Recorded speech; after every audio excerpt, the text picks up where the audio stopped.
Είναι μεγάλη χαρά για μας εδώ να έχουμε στην Καλαμάτα το Tomorrow Test Mediterranean 2025. Πρώτη φορά στην Καλαμάτα, έκτη φορά που διοργανώνεται και έχουμε προσπαθήσει να φέρουμε κόσμο, ειδικούς, επιστήμονες, σεφ, πολιτικούς από όλους τους τομείς ακριβώς ώστε να μπορέσουμε να γίνει ένας διάλογος που θα δώσει λύσεις στις μεγάλες προκλήσεις που υπάρχουν σήμερα, εκτιμώντας ότι η μεσογειακή διατροφή πραγματικά είναι ένα μοντέλο αρχαίο που πιάνει όχι μόνο τη διατροφή, αλλά προσφέρει πραγματικά λύσεις για τη ζωή μας, για τον πλανήτη, για όλα.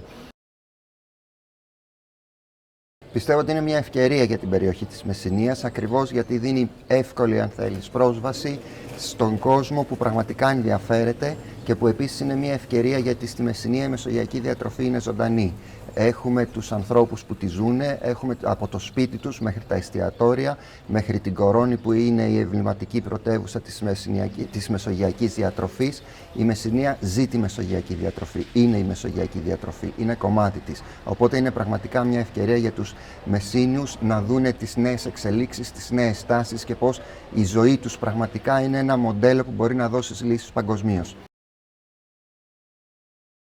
Η δική μου αίσθηση είναι ότι αν υπάρχει μια αισιόδοξη ματιά στο μέλλον, αυτό είναι η μεσογειακή διατροφή. Ακριβώς γιατί δεν είναι μόνο διατροφή. Είναι μια δίαιτα με την αρχαιοελληνική έννοια της λέξης, δηλαδή είναι ένας τρόπος ζωής. Είναι ένας τρόπος ζωής που πραγματικά φέρνει σοφία από το παρελθόν, αλλά δίνει και λύσεις για το μέλλον. Εξυγχρονίζοντας όλο αυτό το πλούτο που έχουμε στα χέρια μας και προσαρμόζοντάς το στις σημερινές μας ανάγκες, μπορούμε πραγματικά να ελπίζουμε για ένα καλύτερο μέλλον.